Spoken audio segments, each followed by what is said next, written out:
Now let's talk about fascism. Why do I put fascism here? Well, fascism is literally just liberalism, except worse in every way. I'm not kidding when I say that. I've described how liberalism stagnates a little bit and how it creates a slow neoliberal decline. On this stream, on other streams, whatever, you can look at any of the shit that I say. Honestly, half the stuff that I talk about is how liberalism failed. Yeah, it's liberalism in fucking demon mode. Like, if the liberalism went Joker mode and said, fuck it, I'ma start killing minorities, that's fascism. You know? Especially because it relies on a lot of the, like, idealism and the torch and the wings and the spiritualism and the whatever. You just take that and apply it to, like, black people, and now you have fascism, where you're willing to strip away everything from everyone as long as black people suffer, or something like that, you know? So much of fascism is defined by a subservience to the state and a willingness for life to get worse, so long as, like, I don't know.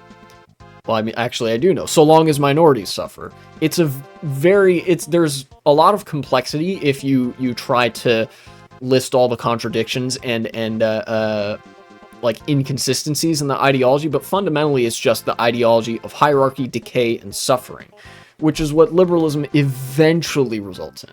You know, fundamentally it's what any ideology would result in. Maybe not fascism by name, but, you know, every ideology that is sort of the order of the day, liberalism now, feudalism hundreds of years ago, or socialism in the future when that becomes the order of the day. Eventually, there is a point when, you know, ideologies sit too long, basically, without these internal flaws being corrected for, without things being fixed at a systemic level. That's what you get. You get systemic rot. Fascism is the other side of the coin of liberalism. You know how, like, if you have a piece of bread and it's, like, gone bad, but only one side of it has mold on it. Liberalism is the front-facing, like, doesn't have mold on it side of bread, and then you turn it over, you see all the mold spores. That's fascism. Fascism is a dying liberalism. We're in the age of fascism, but with social media. Yeah, true.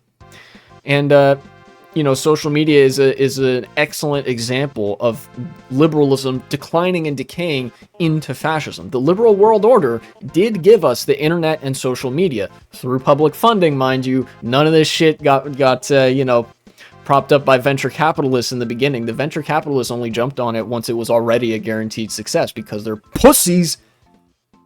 But the system that gave us the internet, that gave us all sorts of tools of connectivity and worldwide communication, also provided the means of stagnation and stripping away and enshittification of those same really good things. It got privatized. All the venture capital hawks came in and bought it all up. And now, what's the result? Everything on the internet is getting worse everywhere because it, like, all of it operates for the fucking quarterly profits of some rando sitting in a corporate office somewhere who stashes their money in an offshore account, probably fucks children, and, like, that money's never coming back. And, you know, when they feel threatened, when they feel threatened in their ability to fuck children and collect obscenely large amounts of money, they retreat into fascism because the more hierarchical elements of that ideology is better suited to defend their property interests and their right to inshitify the internet and, well, everything even further, you know, rather than adhere to the slow decline, which can potentially be challenged. Although this can also be challenged. There's a lot there. So weird, Batman and Joker have been so close to the far right. The future's gonna be such a big bloodbath. I mean, yeah, there have been points in history where there's been big bloodbaths, a lot of people die. Look, a lot of people die all the time. You know? Hello, Editing Y2K here. This is just one part of a multi-part series of me ranking all the ideologies that I know enough about to comment on. It took place over the course of 2 live streams earlier in the year, and the other parts will be all available on a playlist if you're interested. Please check it out, and thank you for watching.